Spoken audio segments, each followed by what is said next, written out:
ಮಾಜಿ ಪ್ರಧಾನಿ H D Deve Gowda ಪತ್ನಿ ಚೆನ್ನಮ್ಮ ವಿಧಿವಶರಾಗಿದ್ದಾರೆ.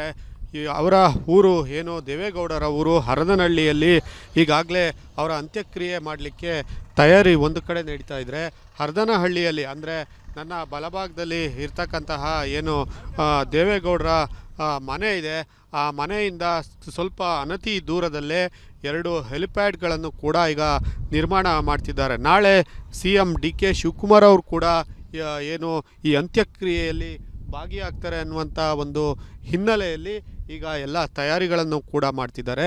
ಜೊತೆಗೆ ಹೊಳೆನರಸೀಪುರದಲ್ಲೂ ಹೆಲಿಪ್ಯಾಡ್ಗಳನ್ನು 2 ಹೆಲಿಪ್ಯಾಡ್ಗಳನ್ನು ನಿರ್ಮಾಣ ಮಾಡಲಿಕ್ಕೆ ಈಗಾಗಲೇ ತಯಾರಿ ಕೂಡ ನಡೆದಿದೆ. ಜೊತೆಗೆ ಹರದನಹಳ್ಳಿಯಲ್ಲೂ ಕೂಡ ಹೆಲಿಪ್ಯಾಡ್ ನಿರ್ಮಾಣ ಕಾರ್ಯ ಅಂದರೆ ಹೆಲಿಕಾಪ್ಟರ್ ಬಂದು ಇಳಲಿಕ್ಕೆ ಎಲ್ಲ ಕಾರ್ಯವನ್ನು ಕೂಡ ಸಿಬ್ಬಂದಿಗಳು ಮಾಡ್ತಾ ಇದ್ದಾರೆ.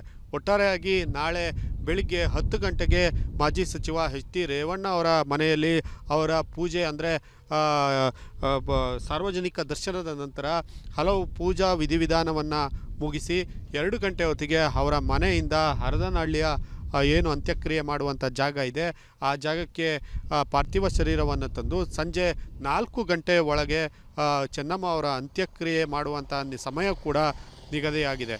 ಒಟ್ಟಾರೆಯಾಗಿ ಸಾವಿರಾರು ಜನರು ನಾಳೆ ಚೆನ್ನಮ್ಮ ಅವರ ಅಂತಿಮ ದರ್ಶನವನ್ನು ಅವರ ಗಂಡನ ಹುಟ್ಟೂರಾದ ಹರದನಹಳ್ಳಿಯಲ್ಲೂ ಕೂಡ ಪಡೀಲಿಕ್ಕೆ ವ್ಯವಸ್ಥೆಯನ್ನು ಮಾಡಲಾಗಿದೆ.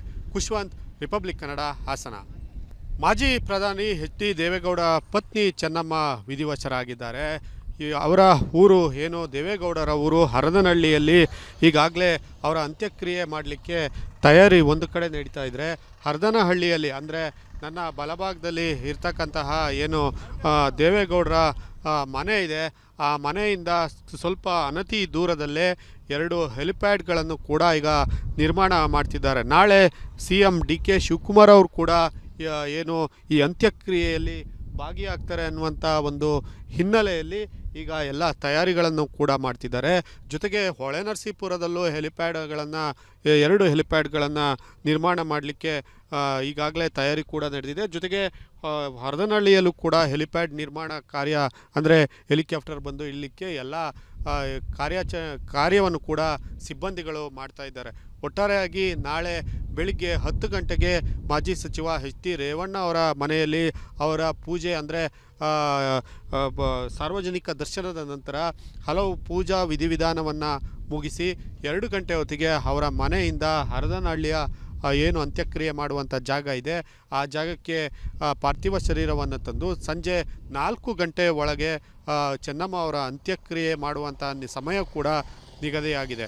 ಒಟ್ಟಾರೆಯಾಗಿ ಸಾವಿರಾರು ಜನರು ನಾಳೆ ಚೆನ್ನಮ್ಮ ಅವರ ಅಂತಿಮ ದರ್ಶನವನ್ನು ಅವರ ಗಂಡನ ಹುಟ್ಟೂರಾದ ಹರದನಹಳ್ಳಿಯಲ್ಲೂ ಕೂಡ ಪಡೀಲಿಕ್ಕೆ ವ್ಯವಸ್ಥೆಯನ್ನು ಮಾಡಲಾಗಿದೆ. ಖುಷ್ವಂತ್, ರಿಪಬ್ಲಿಕ್ ಕನ್ನಡ, ಹಾಸನ.